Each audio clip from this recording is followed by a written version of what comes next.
नांदेड वाघाळा शहर महानगरपालिकेतील राजकारण चांगलेच तापले आहे। आमदार प्रताप पाटील चिखलीकर यांनी माजी मुख्यमंत्री अशोक चव्हाण यांच्यावर जोरदार टीका केली। त्यांनी म्हटले की अशोक चव्हाण भाजपला अप्रत्यक्ष मदत करत आहेत आणि काँग्रेसमधील काही मुस्लिम नगरसेवक MIM मध्ये जात आहेत।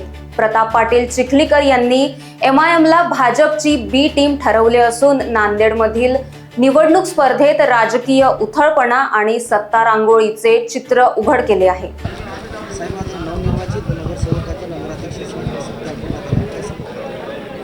लोहा नगरपालिकेचे नवनिर्वाचित नगराध्यक्ष श्री शरद पवार आणि निवडून आलेले सर्व नगरसेवक,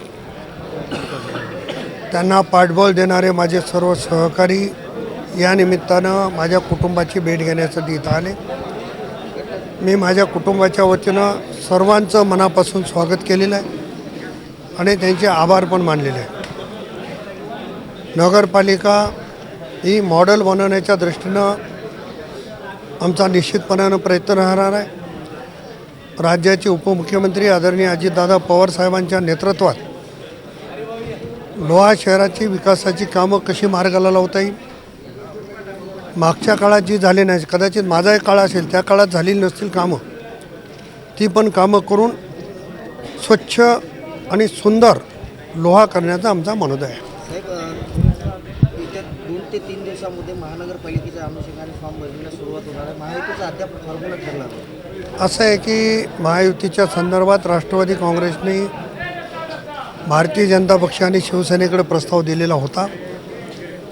शिवसेनेने सकारात्मकता दाखवली।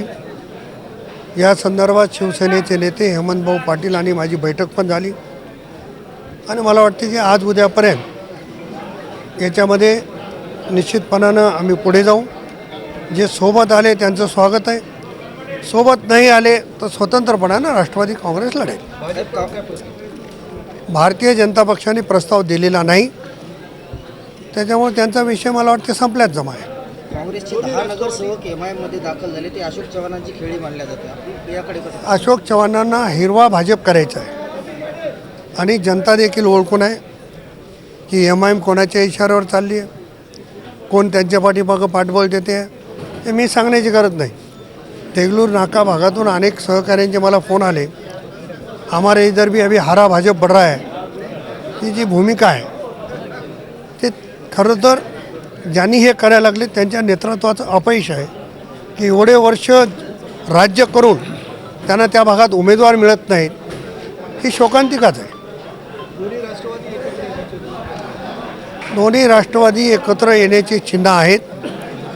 परवाही आमच्या बैठकीमध्ये पक्षश्रेष्ठींनी सूचना दिलेली आहे आणि स्थानिक स्तरावर कमल किशोर कदम साहेब असतील, डॉक्टर सुनीलजी कदम असतील, यांच्याशी आमची चर्चा झाली आणि बहुतेक आमची दोघंजण आम्ही एकत्र येऊ।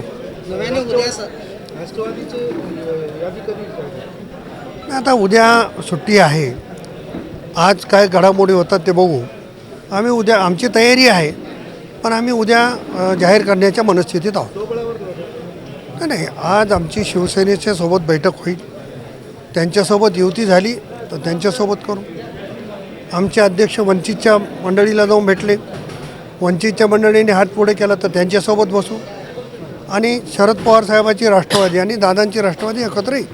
नव्याने उदयास आलेली मराठवाडा जनहित पार्टी नांदेड महानगरपालिकेच्या निवडणूक ते कोणाची बी टीम आहे सांगण्याची मी गरज नाही, त्याच्यावर आधी भाष्य करायची आवश्यकता नाही। Bureau report, Lokvahini media, Nanded.